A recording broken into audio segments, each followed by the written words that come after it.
ஸ்ரீ ராமானுஜர் திருவடிகளே சரணம். திருக்கோளூர் பெண் பிள்ளைக்குரிய 9வது வாக்கியம். மூன்றெழுத்து சொன்னேனோ சத்ரபத்துவை போலே.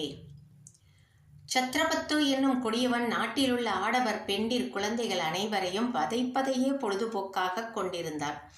இவனது தொல்லை பொறுக்காத மன்னன் சத்ரபந்துவை நாடு கடத்தி காட்டிடை விட்டான். காட்டகத்தும் இவன் கொடிய வாழ்வு வாழ்ந்து வந்தான். ஒரு நாள் காட்டிடை இவன் கண்ணில் முன்னை தவத்தின் காரணத்தால் ஒரு முனிவர் தென்பட்டார். வயதான அம்முனிவரை கண்டதும் சத்ரபந்து மனம் இளகி அவருக்கு தொண்டு செய்ய முற்பட்டான். முனிவர் அவனை விசாரித்தறிந்தார்.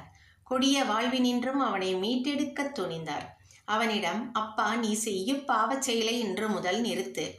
நான் உனக்கு மந்திரோபதேசம் செய்கிறேன் என்றார். சத்ரபந்து, சுவாமி, நான் தீத்தொழில் செய்தே பழக்கப்பட்டவன். உயிர் வர்க்கங்களை வெட்டி கொலை செய்வதே என் வாடிக்கை. பழக்கப்பட்ட நெறியிலிருந்து என்னை மாற்ற என்னாலும் முடியாது, தங்களாலும் முடியாது என்றான். முனிவர் அவன் மேல் இரக்கம் கொண்டு, நீ கெட்டவனாயினும் என்னளவில் நல்லவனாக உள்ளாய்.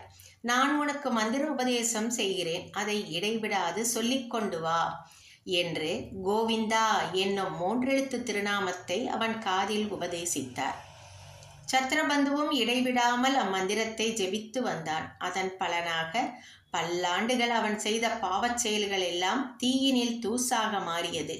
அவன் தூயவனானான்.